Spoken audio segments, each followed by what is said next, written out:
Hey everyone, and welcome to another episode of Sasquatch Theory. In today's video, we have Alex from Missouri, and she wanted to share some strange finds that she came across, and she wanted to talk about the experiences that she's had here in the Show Me State of Missouri. I thought her experiences were pretty interesting myself, and it was cool to hear that there's people out there in Missouri looking for cryptids and strange activity. Alex has been on the confessionals in the past, and he talked about the finds that she came across and labeled them as a pterodactyl, which is pretty interesting, but I'll let you guys see for yourself. I'll show you guys some photos, and we'll get right into it.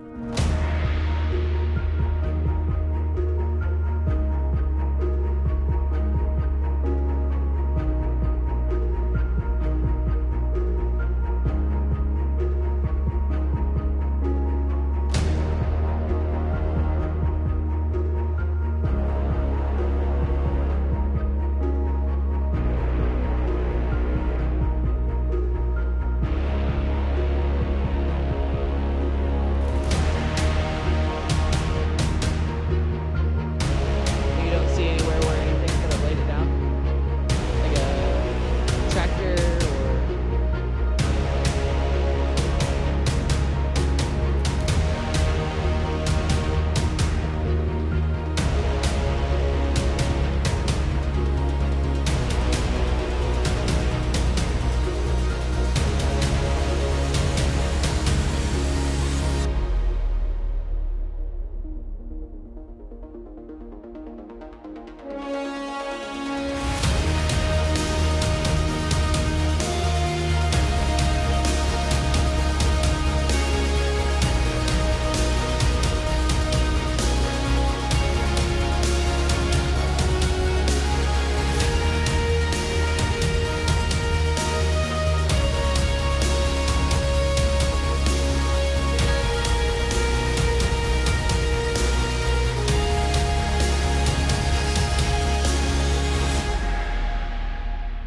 All right, Alex, welcome to Sasquatch Theory.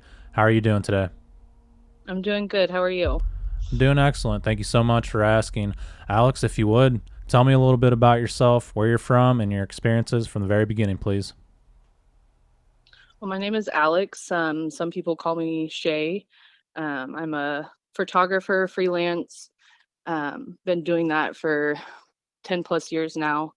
I'm from the Kansas City, Missouri area, a little bit outside in the suburban area, but yeah, I've been in the wilderness my whole life, and most recently, I've been having a lot more experiences with just different stuff. I don't necessarily want to call it paranormal, but unknown, um, maybe not extinct, or possibly maybe like cryptid type stuff. And I've never experienced that before. So, well, just recently, I accidentally caught two different creatures, is what I call them, on camera just by accident. And so I've been reaching out to a bunch of different people. One of my people that I know on Instagram, his name is Darcy, and he's a filmmaker in Canada. And I've reached out to him. I've reached out to George Knapp. He's an investigative journalist who's been doing this forever. He's known for breaking the story of Skinwalker Ranch. He's been doing this for so long, and he actually inspired me a lot to get out there and see for myself, what these people are talking about, because I hear about these stories all the time, but experiencing it is a completely different game. And I don't want to say, I told you I was nervous about talking, but I think it's because I'm nervous to maybe retell the stories, because it does kind of make you feel those feelings again. And I've had time to process these things and process the patterns that I've noticed and the behaviors that I've noticed. And it's just all kind of coming together. But like they've all said, there's more questions than answers. And each time I go out there, it's something different. It's never the same. Um, I don't know how to describe it, but a lot of the stuff that I'm going to tell you, people probably will not believe. Um, It's things that I've personally experienced, that my children have personally experienced with me, and it's just something that I think people should know. I mean, we know that smoking's bad for us because they have to tell us, but no one tells us about the stuff that, might be out in the woods, like missing 411 type stuff, We don't know about that stuff and people are finding it. And we have a lot of evidence, but no one's giving us any answers. So that's kind of my main reason for reaching out to everybody. Okay. Well, I appreciate you for contacting me. If you would jump into your first experience, where did this all begin? I want to say my very first experience that I knew was an experience after the fact was out at Monkey Mountain.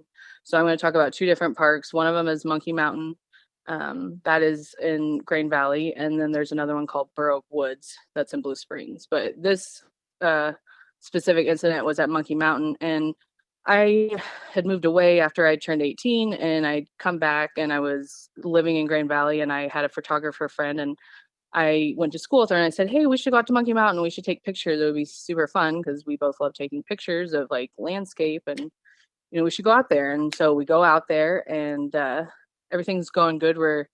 We go to the back side of the entrance. There's two entrances because it's a huge park. And I call it a commercial entrance because there's like softball fields and a park and stuff like that. And it's really like family friendly. And then there's a second entrance that's on the complete opposite side of the park, kind of off road of town a little bit, and people go with their horses. It's a big horse. People mainly do horse trailing out there, not so much walking. And so we're going out there and we're walking in, and it's very lush. There's lots of trees, so it's very hard to see through stuff. And we go out there, and there's this little bench, and we set our stuff down and get our cameras out, and we're taking pictures. And I just had this feeling like we were being watched, but we're out there and there's no other cars out there, so we knew nobody was out there on that side who had walked in. And so it was just kind of weird, and we didn't talk about it really. Like, we both had this feeling that something was a little weird, but we didn't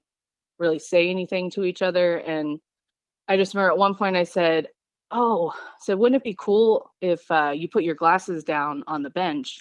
And I said, "And I'm going to get on one side of the lens and you get on the other side of the lens, and we'll take a picture of us taking a picture in the lens, and it's going to look like someone's looking at us." And I'll send you the picture after this. But I take this picture, and in the moment I'm not realizing that I'm capturing what I'm feeling, that someone is watching me, someone is viewing us, but I can't see them, I can feel them. And it was, now that I've done all this research that I've done, I know that there's like steps to what they do. So they're going to make you feel unwanted by however they do that. They do it somehow, which I've read, like, sounds can affect people in certain ways. They've done research, and I feel like they're doing something that we don't know that's telling us, you shouldn't be here, you should get out.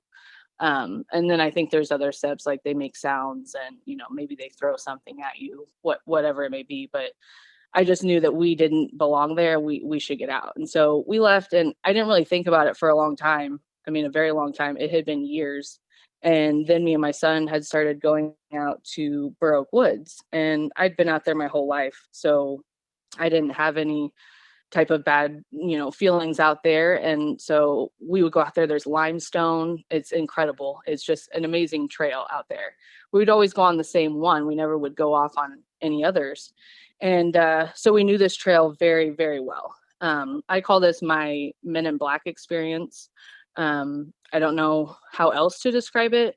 And there's an article that I'll send you afterwards where another gentleman, I found out years later that he had the very similar experience to me. But me and my son were walking on the trail. I told him it was going to get late and soon and dark, and that we shouldn't be going on side quests, because we always go on side quests. And we're going, and we end up going to the creek, and we went off on the trail, and we're doing the things that we said we weren't going to do because it was going to get dark. And we had never done that before. We had never been in the park when it was dark. And we're always talking about Sasquatch. Like, no matter what it is, that we're always talking about something like that together. He's 13.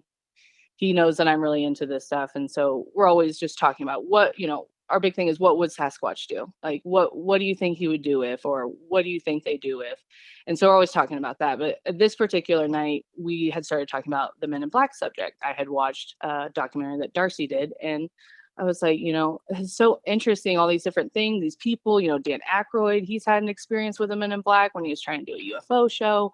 There's all this weird stuff happening and it's pitch black. I mean, it is bad. And my son, in one of the videos that I took, he says, "We got to get out of here," or "I got to get out of here," is what he said. And I was like, yeah, it's a different vibe out here. It's really bad. And so we're walking, and as we're walking, we're almost to the end of the trail. And I'm like, okay, we're almost there, we're almost there. And out of nowhere, and this was what seems impossible, but it just seemed like this man just like spawned out of the ground. But I think it was because he was wearing all black that it was hard for my eyes to focus on him walking up on us. But this gentleman starts walking, and I immediately say, "Oh my God, thank God you weren't Sasquatch." And he's a pretty like far distance away from us, but I can, still see him. And my son says something and we kind of laugh or whatever. Well, this gentleman walks by us, and the only way I can describe it, he's very monotone, very um robotic in a way. He did not acknowledge us. My son thought that was weird. He was like, he didn't say hi or nod his head or anything. And I'm like, yeah, that was kind of weird. I was like, maybe he had a headphone in and he didn't want to talk to us. People can be like that nowadays. And I just thought it was weird, but he was in all black and I couldn't tell what he was wearing because it was just so form fitting. And then he was bald, and he just walks by us very, very, very strange. I just try to tell my son, just, don't freak out about it.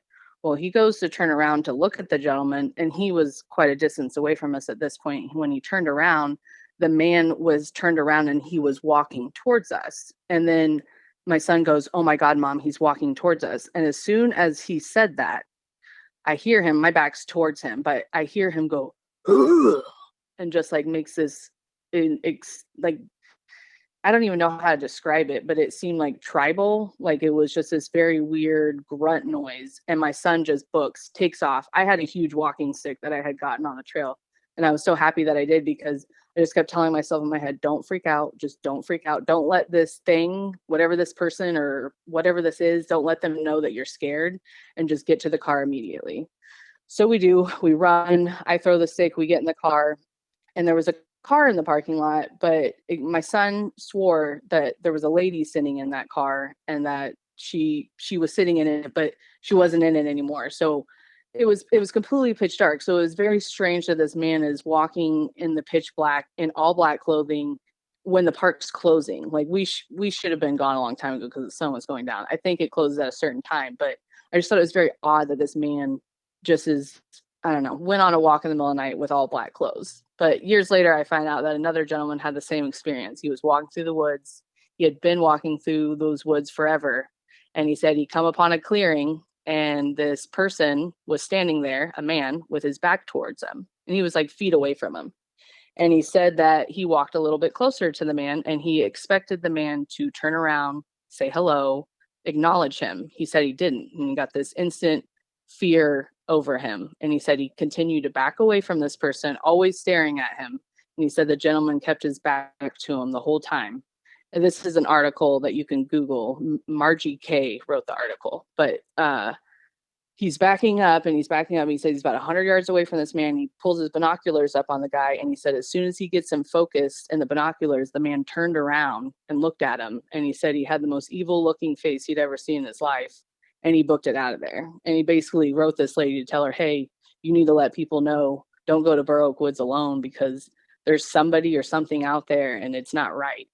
And so that really, like, I just found that out probably like a week ago, that man had that experience. So that creeped me out, because I already knew that I had an experience and I was already trying to process it. And I thought I had processed it. I had talked about it on another podcast, and I was like, trying to rationalize this, but I don't know how to. And then I read this man's article and I'm like, now I'm even more puzzled. And like, now I know that I'm not the only person that's had that type of experience. I've had multiple experiences, but that one I couldn't understand. I can understand Sasquatch a little bit. I could maybe understand a winged creature a little bit, but the man that was terrifying. Like it was straight fear that person made you feel.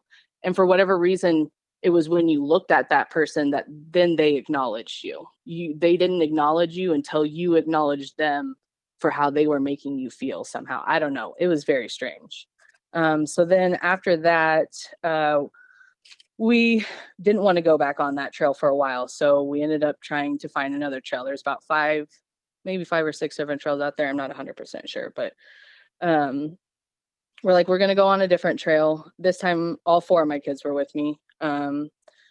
Me and Xavier had walked down this trail before I had taken all four of them out there so we could make sure it was all good. And I kind of felt a little weird out there, but I was like, I think it'll be fine. So I take the kids back. One big part of my research is turkey somehow are very important. I don't know what it is about the turkey, but when there are turkey present, we have some sort of experience.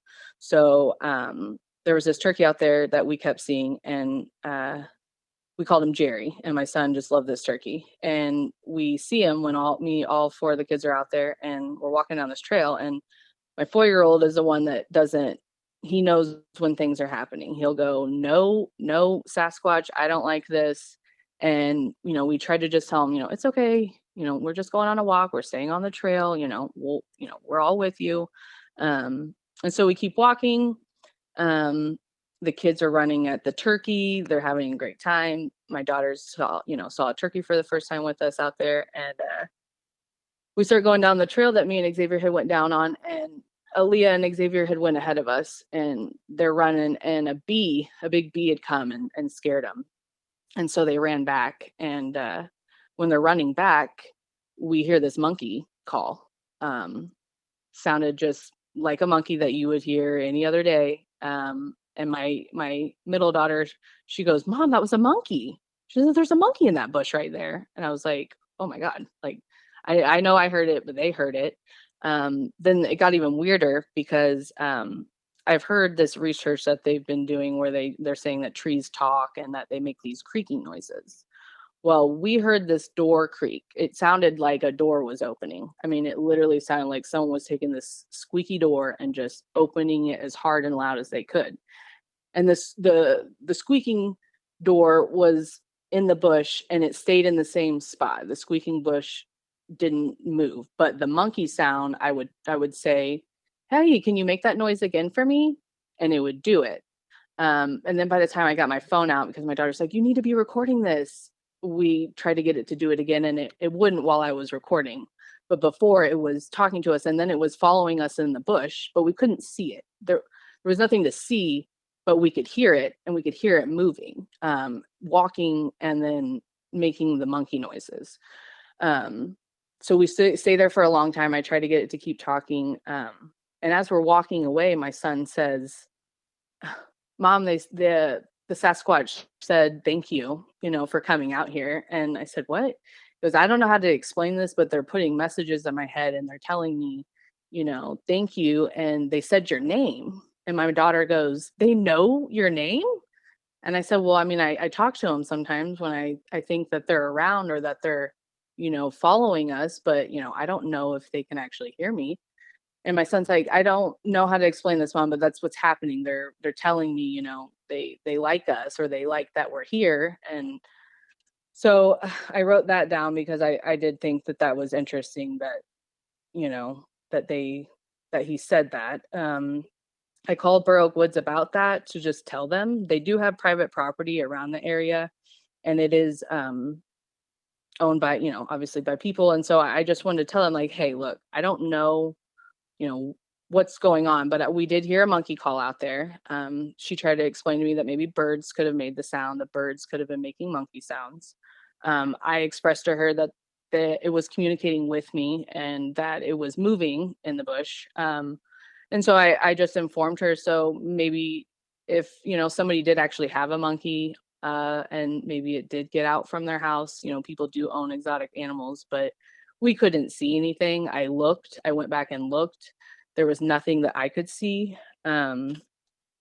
So after that happened, that's when it really just started like picking up with stuff. We went out there on Mother's Day. The kids were making little stick tents teepees, because there's a really large one there that's been there ever since I can remember. And now I question who actually makes them, or if people just think that people make them and someone else is actually making them, but they're huge.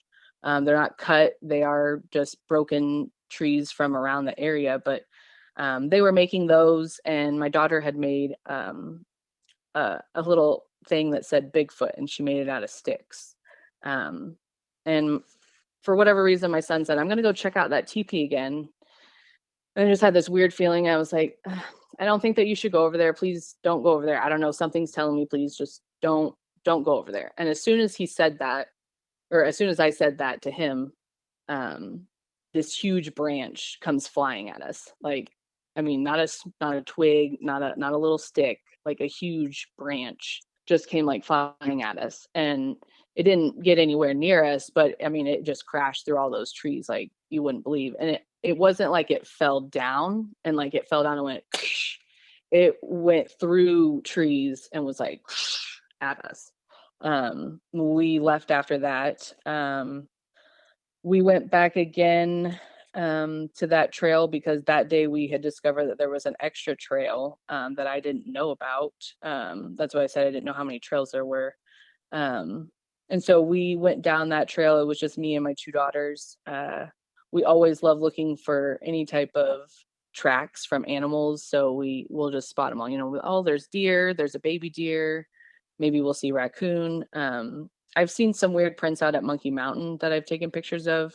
And so I'm always just taking pictures. And this particular day, we found the footprint that I sent you. And that footprint was just strikingly odd.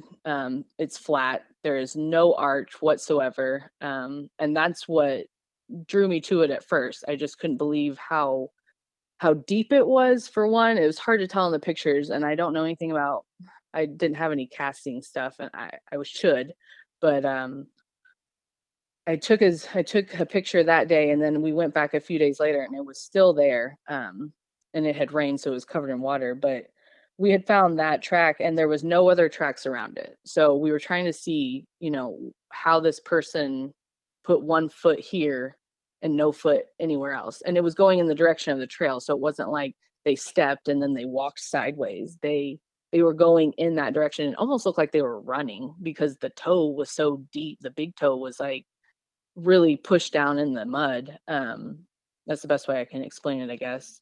So we find all that stuff. And when we're on that trail, I noticed that there was a fork in the trail and that we could go one way or the other. And so instead of going the right way, we went the left way, and the left way took us back to the place where we usually hang out, where the TP thing is, and then where the branch was thrown at us. And so I come back maybe like 2 days later. There was a huge thunderstorm. I mean, like crazy thunderstorm. It was like 5 o'clock. And I was like, man, I don't think I can go out to the park. And my friend at work's like, oh yeah, it'll be fine. You should be able to go. The rain should be stopped by then. Like, it'll be muddy, but it'll be fine. So we go out there and we walk out there, and that's when I capture this picture that I was telling you about of this winged creature.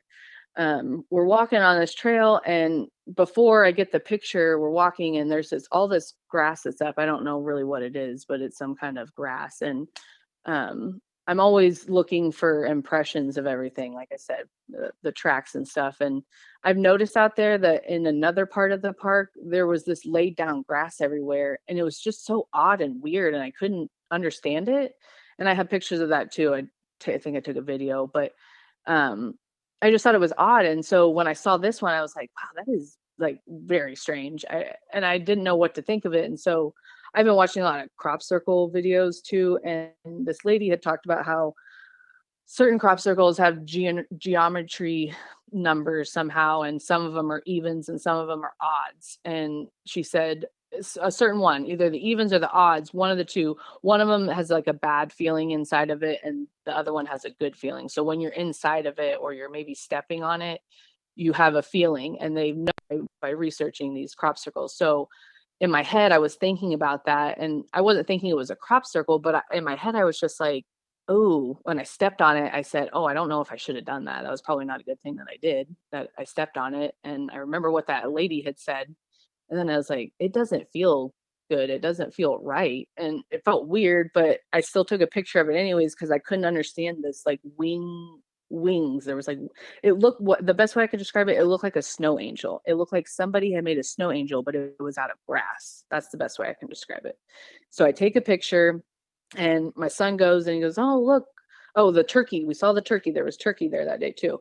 They had ran off away from actually the impression. And he was over there messing around, and then I go to take the picture of the landscape that I told you about, and that's when I had caught this winged creature on a live photo. It just flies over and out of the picture frame within 2 to 3 seconds. And I just accidentally got it. I didn't even know I had got it at the moment. And like I told you, there's no sound, so I couldn't hear it. And then we go down the trail, and I obviously I was unknown that that had happened, and we're going along, and the creek was just rushing with water because it had just rained, and so me and my son take our socks and shoes off, and we're playing in the creek, and we're having a great time. And I keep seeing these tree bends, and I keep seeing like tree markers, like X markers a lot. And he knows that I look at that stuff and take pictures of it. And I had noticed them. And then there was one right after the creek. And when we were walking, there was more turkey. Okay. And there's like 5 of them in this like brush area, and you could barely see them. But my son was like, "Oh my gosh, mom, look." He's like, "There's turkey. There's like 5 of them."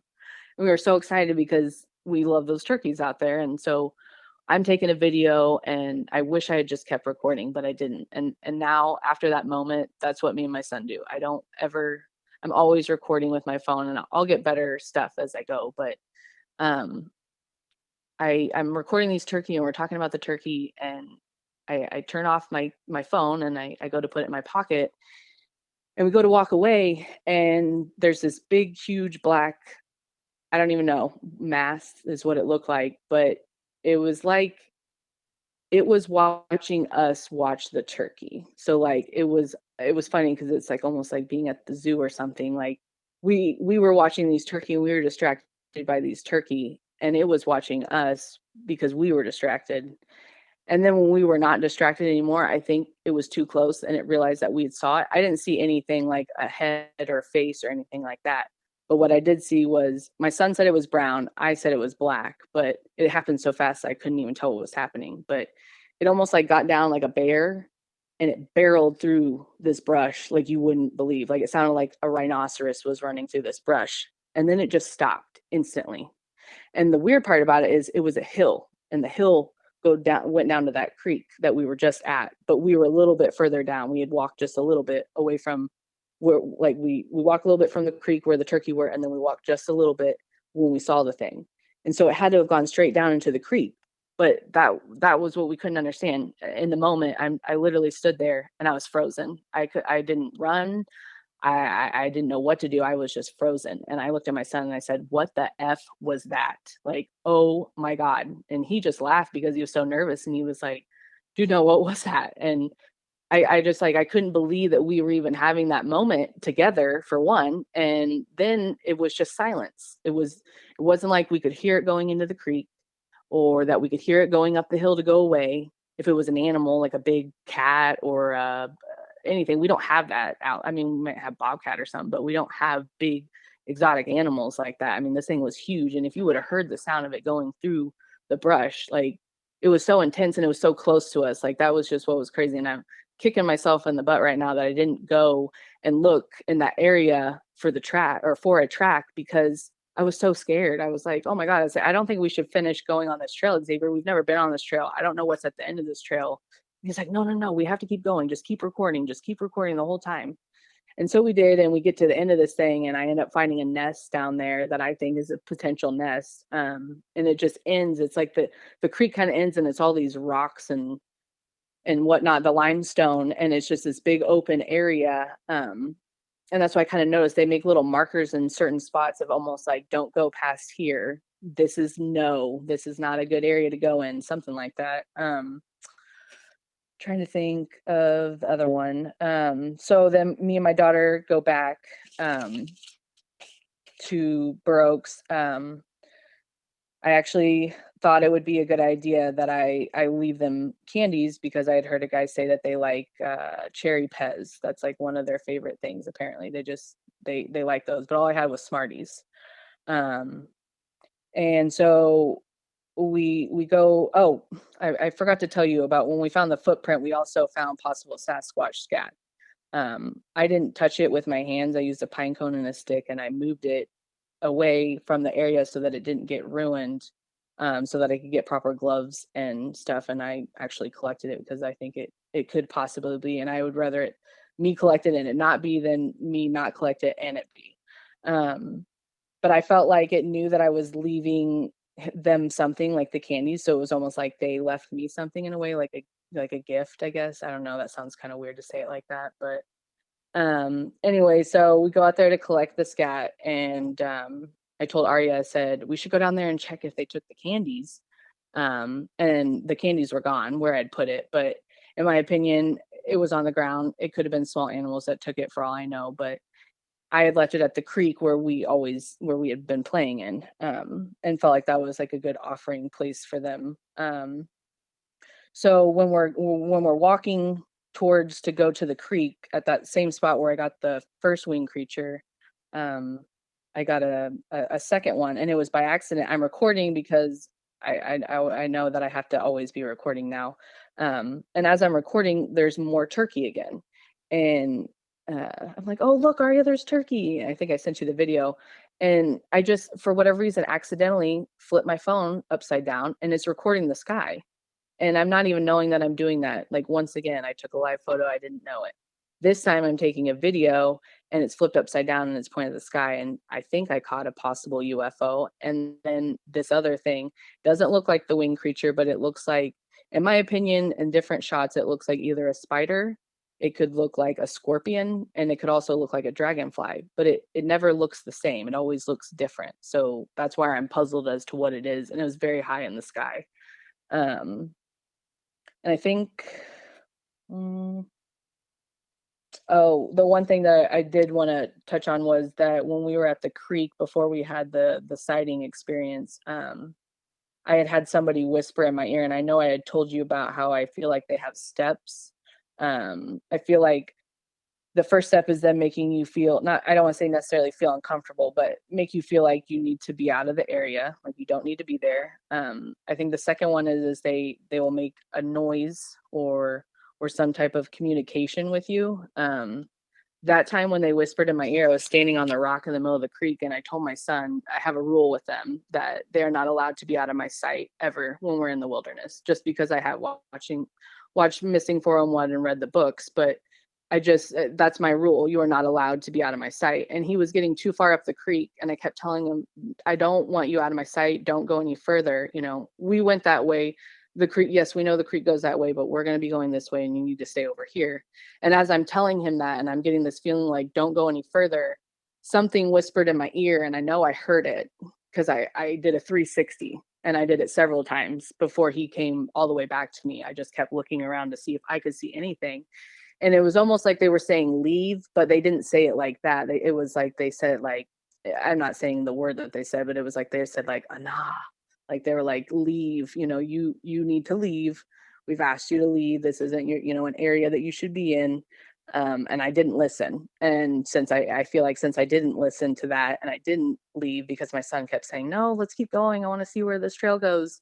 Then we had the sighting. I don't know if it was accidental, if they just maybe they got too curious, like we were getting curious about the turkey, if they were getting too curious about us, and so they got too close. And then it felt like we scared them, like we scared the living daylights out of this thing, and it ran. I mean, it was out of there. It I don't know how to describe it, but it was pretty crazy. And so yeah, I mean, I think that's most of what I have. Okay, Alex. Well, I I can appreciate definitely you for go sharing into, that. yeah. What do you think the winged creature was that you took a photo of? So, the Confessionals podcast had one of their guys look at it, and he definitely thinks it's some type of pterodactyl type creature. it looks, when you zoom in on it, and I did this last night, and it's just crazy. I think so. There's this gentleman, his name's Whitcomb, I think is his last name. He wrote a book about these, and I've been trying to get a hold of him as well because he's been searching for this thing his whole life, and I know he's older, and it would just be so cool to share this with him. But when you zoom in on it really, really, really close, you can tell parts of where the webbing is of the wings, where it's thinner, and you can actually like see light through it. Does that make sense to what I'm saying? Yeah. And then it also had, it was very blurry, but in the pictures that he shows in the dinosaurs on his book, they have a tail, like because the the pterosaurus or whatever. It's just um so I mean, I've had people say it looks like a manta ray, like a stingray. I could see that. But in my personal opinion, if you really zoom in on it and you look at the sorry, you look at the head, it has a cone shape. It's not and that's what it shows in these books that this gentleman wrote. Um and and also I don't know. I just I think, to me, that's what I think it is. I think it looks like something prehistoric. Yeah, it does. And you didn't see it with your eyes whenever you took a photo or video of it? Correct. And when I was standing there, like I said, I didn't hear any sound, but I do want to make note that it had just stormed. And when I mean stormed, I mean like it was crazy out, like lightning, thunder, the wind was insane. The thunder was just like roaring. When we were at work, I make dentures for a living, and we have loud machines in there and lots of different things going, air compressors. So when we hear something like thunder like that loud over our stuff, we know it's loud. And that happened right before we went out there. And I've researched a lot about thunderbirds, and like Mothman and stuff like that. And I just know people have talked about, well, one gentleman, I don't even know which documentary it was, but he had talked about how um, they thought that the the storms brought the thunderbirds, but I think maybe some Native Americans said that it was actually the birds that brought it, that the birds bring those. But I don't, that's that's just like a a story or whatever. But I found that interesting that that's when I captured it. And the same thing with the day that I went with my daughter. It had also been storming, and so I think that's an interesting pattern as well. Yeah, absolutely. And the track that you found, did you find any more tracks? So that day we found a track, but I like I said, I found, and I'll send you after we get off here, I can send them to you, but I found one at Monkey Mountain, and it's funny because one of the times that we went up there, um I have it on video, but it's very hard to tell, but we swear we heard a howl. And it was right before we had walked in there. I took my son up to Monkey Mountain one time and just wanted to show him the place. Um, so he knew where we were going to go. And I said, when it's nice, um, and it's not dark, we can come up here and we can spend more time out here, but it's not safe to come out here in the dark and to walk. So we just went up to the area right before me and that girl went the first time. And we're talking, and he's like, "Oh my gosh, did you hear that?" And I was like, "Yeah, like, I love Sasquatch, but I'm not trying to say that was Sasquatch. It probably wasn't Sasquatch, And we made a joke about it, and it was funny. And I think I even have us joking about it on the video. But anyways, when we're walking back, we kept noticing all these pumpkins, lots of pumpkins, and I don't know how else to describe it, but it looked just like someone had just thrown a bunch of them, and they weren't pumpkins like what we would buy at a grocery store. These were like wild pumpkins. They were, and I have a picture of it. I made sure to put it in my favorites so I could send it to you. So I want to make sure I told this, but they were just smashed everywhere. It just looked like someone had thrown them at somebody, and they were going towards the parking lot. So it looked like someone from where the trail was throwing pumpkins towards the parking lot. And then probably like 2 weeks later, I think I had heard this story on a documentary about someone having the same exact experience about Sasquatch throwing pumpkins at them and smashing them. And I told my son, I said, you have to listen to this. I said, tell me that that's not what we saw up there. And he was like, oh my gosh. I said, yeah. I was like, tell me what a coincidence that is. And he thought that was before all the crazy stuff happened. That was when we first started going out to Monkey Mountain. But I thought that was very strange too, that we had found that. And I always take pictures of everything. So I know I have a bad phone. I don't have a lot of money. I have like an iPhone 10. I'm kind of like an old person where if I don't have to upgrade, I don't want to, and they force me to. So I definitely need to get a better camera phone so that when I am out and I don't have my camera, I can capture better evidence, hopefully. Yeah, absolutely, Alex. And what is your goal in this research area for the future?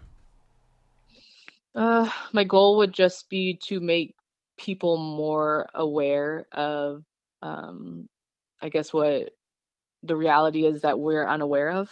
Um, I just want people to be knowledge. I spend every day that I'm at work, I work 8-hour shifts, 5 days a week, and every single day I'm listening to podcasts, I'm listening to documentaries. I've listened to so many documentaries, I can't even tell you how many they are, but I listen to everybody's theories, everybody's evidence. I don't try to judge anybody. I want everyone to be accepted because nobody knows everything, and if we can all come together to understand this better, then maybe we can get a better picture. We may not have all the answers, but if they're not going to give us the answers, and when I mean them, I mean the people who probably do know these things, um we got to find the answers for ourselves. So it's something that I'm very passionate about.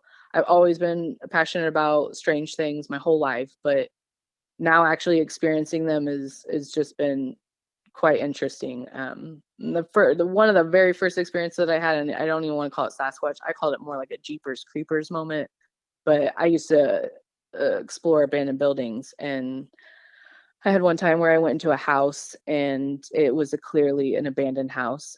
It appeared to be, and whatever was inside that house, when that guy was talking about like how like sounds can make you feel a certain way, whatever was in that house definitely made me feel like I needed to be out of that house immediately. I never ran out of it. I've been to the Missouri State Penitentiary. I've been to Oddfellows and Liberty.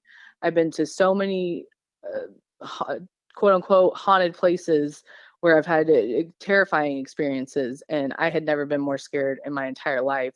There was this room in this house that had this sheet over it, and I wanted to get to the top. There was this really cool window at the top of this house, and I wanted to get up there, but I didn't know how to get up there. The only way I could get up there was, I think, through this living room area to get to maybe some stairs. But there was this big, huge sheet covering this big walkway into this living room. And I went to go pull that sheet back. And when I pulled that sheet back, whatever was in that room was looking back at me, and I couldn't see it. And it was telling me, you need to get out of here now and immediately. And I did, and I booked it out of there. And like I told you, it was abandoned. I walked in there. There was no door on the garage. Like you just not the garage, but like the door to like to go into a garage, like a regular door, that was just like completely gone. Like it was just, the whole house was basically, I don't want to say open, but it was clearly abandoned. And when I ran out, my car was parked across the street. This is kind of in the middle of nowhere in Excelsior Springs, but I'm trying to like calm down, and I'm over on the side of this like ditch by where my car is, and this lady drives by, and she was like, "Hey, are you in that house?" And I'm like, "What the fuck?" And I look up, and I was like, ma'am," I was like, "I'm over here." She's like, were you in my neighbor's house?" And I was like, "Somebody lives there?" And she goes, "Yeah, somebody lives there." And I was like, "Oh my God." I was like, "I don't know who lives there, but all I know is that whatever's in that house was not probably anything good." That's all I know. That was one of the crazy experiences I had, and that was probably one of the main reasons why I don't explore alone anymore. And it's like, yes, people could be in there, and there could be homeless people or whatnot, and that could be pretty scary too. But there are other things that I feel like that people should be aware of if they're going to be out exploring, mines or caves or any type of building that they think is abandoned could possibly not be. I mean, somebody could probably be in there, but you never know what you're going to walk into when you're doing that type of stuff. Yeah, absolutely. People will take shelter in whatever area they can Yeah. find, and yeah, it sounds like you got a lot of activity there. And I've heard of Monkey Mountain before from guests in the past, and there are Sasquatch around there. And I've interviewed people from Sweet Springs, Missouri, which is off of I-70. I don't know how close that is to you. And I've heard strange things around Whiteman Air Force Base, I think is what it's Yep. called. So, Yep. yeah, there's definitely a lot of woods around there. And when people think of Kansas City, they typically think of, the big city, but it's all surrounded by forest. And that's mainly how all of Missouri is in general. Yeah, Monkey Mountain is very special because when I lived there, I moved there when I was 4, and my whole life growing up, there was a story that there was a circus train that went through town because we have a train track that goes through our town, and that it crashed and all the monkeys got loose, and that's why it was called Monkey Mountain. And I always thought that story was the weirdest story I'd ever heard in my life. And I remember, I didn't know how old I was. I'm 34 now. I was probably in my 20s. And I just remember telling my mom, where did you even get that story from? Like, who even told you that story? Like, that sounds like the most bogus story I've ever heard in my life. And like now as an adult, I'm like looking back on it. And so I told her, I was like, I'm gonna look this up and I'm gonna prove to you that there was no circus train that crashed. And when I looked it up, some man wrote an article about how that is a common like a misinformation that has been known in a couple towns that people have said that that's how that thing got its name. Well, then I did a little more research, and people said, "Oh, it was actually the pioneer people who moved here." Well, there was already Indians here, and many Indians. I mean, they used to have festivals every year. I think they stopped after COVID, but they were still doing festivals on their property that they still owned in Grand Valley, the Native Americans. But they said that the settlers said that because the hills were so steep that only a monk, and that's why they named it Monkey Mountain. But in my research that I've done and I've seen, and I can't find it anymore, which I think is even weirder because I know what I researched. And this man said that it was actually the Native Americans that named it that because they used to see monkeys up there, and that's the only thing I guess that it could be a comparison to. But I'm like, how would they even know what monkeys were, and how did this place even become this name? So then I keep researching even more, and I'm like on the BRFO, and I realize my county, Jackson County, has the most. And when I say most, I that sounds weird, not weird to say that, but just the most people who are willing to tell their stories is what I should say, because there could be more sightings in other places that we don't know about, but people are too scared to come forward because of them being, put down or made fun of or laughed at. But we have the most sightings, and they're mainly around Monkey Mountain. It's uh like them crossing the road. People watch them cross the road. There's been sounds that have been heard. Think of one guy said something about a rock being thrown, or he had rocks thrown at him when he was fishing or something. But we have the most. I think there's 9 sightings in Jackson County on the BRFO. But there's multiple. I mean, there's other ones like down the Ozarks. I think there's some. Where else was it? Maybe Springfield. I think it was Springfield. But there's several areas there. There's a pretty, but like I said, we had 9 on ours, and I thought I believe it because I've had experiences out there. And the other thing that I want to tell you about, and I don't know if I sent you this when I sent you all the stuff, but there is an underground.